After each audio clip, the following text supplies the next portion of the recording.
আজ মনসা পূজা। মনসা পূজা হিন্দু ধর্মের একটি গুরুত্বপূর্ণ আচার। তাই আমি সকাল সকাল স্নান করে রেডি হয়ে গেছি। আগের দিনই সব বাজার করা হয়ে গেছে, কিন্তু শুধু বাকি মিষ্টি আর দুধ। তাই মিষ্টি আনতে সকাল সকাল বেচারাকে পাঠালাম। ওর জ্বর, তাও যেতেই হবে। মিষ্টি নিয়ে এসেছে। দেরি হলো কারণ মিষ্টির দোকানে খুব ভিড় ছিল।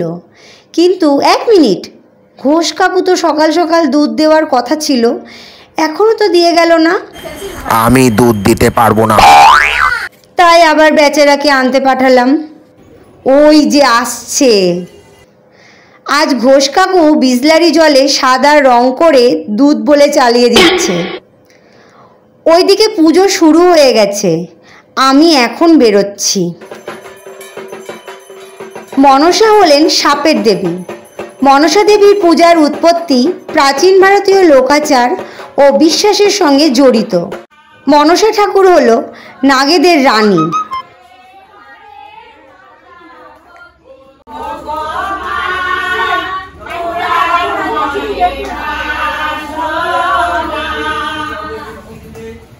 মনসা পূজা সাধারণত বর্ষার সময় অনুষ্ঠিত হয়, যখন সাপের উপস্থিতি বেশি থাকে। বাংলার গ্রামাঞ্চলে কৃষকেরা মনসা দেবীর পূজা করে ফসলের সুরক্ষা ও সমৃদ্ধি কামনা করেন।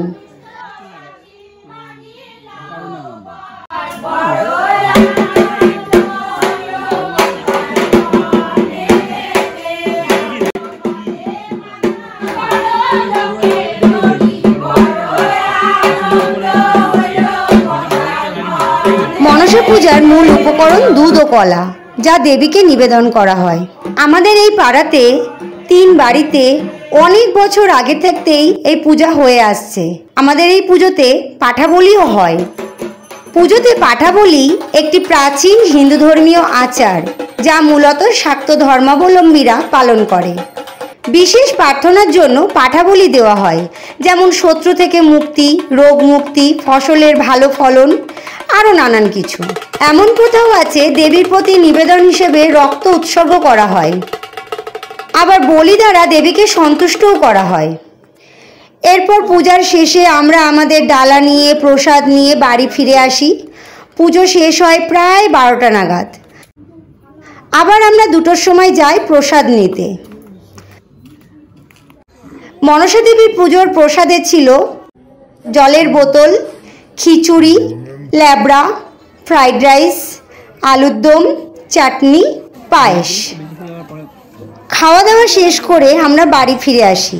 এইভাবে আজকে আমাদের মনসা পূজার দিনটা কেটে যায়। তো বন্ধুরা, কেমন লাগলো আমার এই ভিডিওটা? অবশ্যই কমেন্ট করে জানাবেন। আর নতুন হয়ে থাকলে সাবস্ক্রাইব ও বেল বাটনটি অন করে দেবেন। আর একটা লাইক অবশ্যই দিয়ে যাবেন।